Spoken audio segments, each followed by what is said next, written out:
Hey everyone, it's Sue here and welcome to my channel. I'm working on a tag today and it's for a swap for the Nina Ribena Facebook group, and she also has a YouTube channel if you want to check her out. And what I'm starting with here, I just got these new watercolor paints and they're called Senalier. And I like them very much, but you can see I keep switching the brush that I'm using. Until I don't know what it was, but the first couple brushes I was using just was not cutting it for me. But then this brush right here, this was perfect, and it was working the way that I wanted it to. I don't know what was with those other two. It just, I don't know. There's a certain feel you have with when you use watercolor, right? So that's what I was looking for. So I pulled in a little bit of yellow paint in there, and I'm just kind of blending it all together with that beautiful reddish pink color. And I was happy with the way it looked. And then I decided, well, let me pull out my new Versafine Clair ink. Very nice. I was very happy with it. And I happened to have colors that almost matched the paint that I was using. The paint still was not dark enough for me. I wanted to have a little bit more color on here. So I pulled in those two colors. And they are, the yellow is called Cheerful, and the pinkish reddish color is called Glamorous. And so then I was happy with that.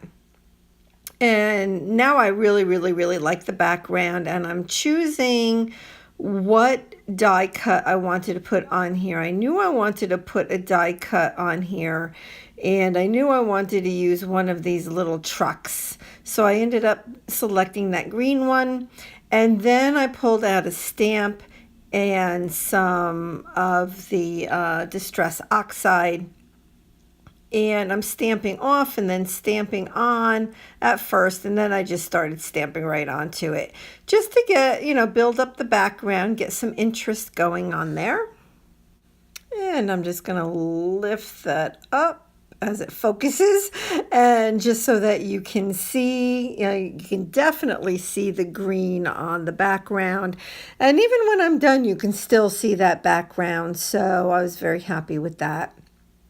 So now I have some white gesso, and I'm going to put a little bit of water and just go ahead and splatter. So again, I'm building up the background, just to give it the look I'm looking for, and I was happy with that as well. I thought that the white looked really good on top of that, the yellowish pinkish color, which actually turned orangish, which obviously because the pink and the yellow turns into orange. But I'm taking that same oxide and I am going around the edges, and I think that oxide is peeled paint. I'm pretty sure that that's the color I'm using there. So, and I love the oxides. At one point, oh, there we go, peeled paint. So at one point I did not know what was so wonderful about the oxides until I tried them and did a side-by-side test with the regular Distress inks.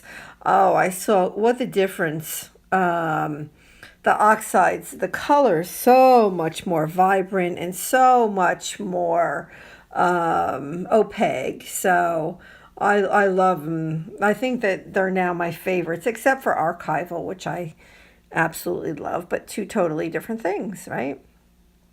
So I'm just used my my glue stick to get this down, and I'm just making sure it's down and the glue is off the edges.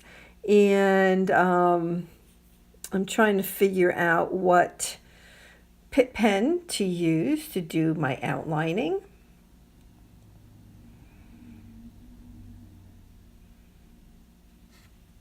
I'll just go around the whole truck and that little flower bed with that. And I know I want to get the word bloom on there, but I'm not quite ready for it just yet.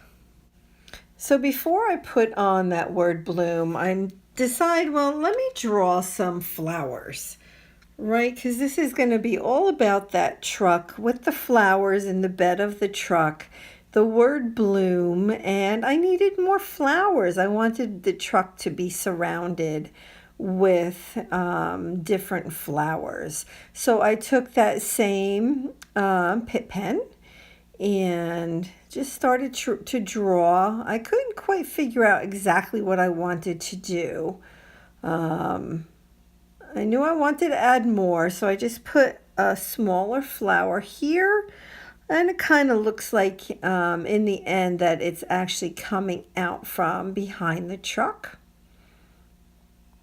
And I end up going over these flowers many times with different colors and doing a lot of blending, and I really like the way that they came out. And here we're going to put a nice size flower over here. Very whimsical, you know, just very playful. And just something I love to do. And I'm taking a little bit of a darker color here and doing the stems. And I end up really using this color quite a bit on here. Now I'm ready for the word bloom, and we'll get that on there. And what's nice about this, when you use a glue stick like that, watch, I end up moving it to exactly where I want it to be. It's good that, you know, for quite a while, you can still move that around and it doesn't damage anything. So I'll take that same like mustard color Pitt pen and go around that as well.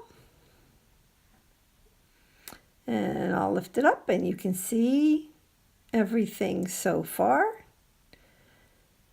Now I pulled out, and it's been so long since I have used these, and I forgot that they would activate with water. I don't know why I forgot that, but I did. It was one of the things that I liked about these color pencils was the fact that they would react with water.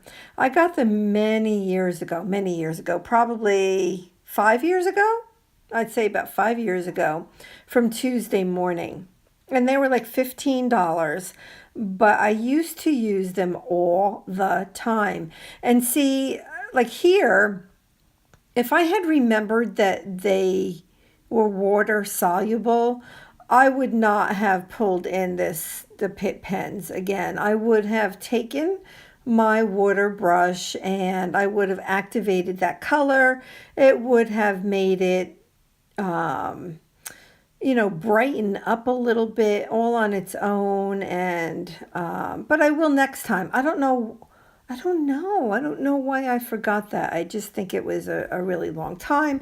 And I just, you know, since I used them last, and I normally colored pencils are not water soluble. Some are, but for the most part, that's, you know, not what a colored pencil is. But by pulling in the Pitt pens, you know, I was able to do a little bit more blending. And I have my Posca paint pen right here, which I'm going to give, you know, more of a definition to the leaves of the flowers and, you know, just to have a little bit in the center of the flowers. I did some dots, you know, you do this, you do that, and, you know, just till it looks good to you. I am also adding some leaves here for the flowers. And I'm darkening the stem so that it's a little bit darker. And you can see it better. And adding the leaves there. And I like that. I am happy with that so far. And I'm like, you know what? This truck is like out in a field somewhere. It's like, I don't know. It's like, it's in with all these flowers. So I decided to put some grass on the bottom and to make it look like it was really just, in nature, so to speak. And I used some green, and then I pulled in some brown to make the grass. And I'll pull in just one more color after this. I love drawing grass. I just love it. It feels so freeing to me. I don't know why, but it is. But now I go ahead and take that darker Pitt pen, the same that I did the stems with, and I decided to outline with the darker color. You could still see some of that like mustard color a little bit underneath, ever so slightly, but I like the darker, just to help the flowers pop a little bit, which you can see here up close. And you can see I added some of that, like that dark maroon color to the bottom, and that is it, folks. I hope that you enjoyed this. Please go ahead and oh, I forgot. I have one more thing I decided to do. But go ahead, and I would love to have you subscribe to my channel. I do appreciate everybody that's here with me. You all bless my heart abundantly. But I added a little bit darker brown around the edges, and I was happy with that. Thank you so much.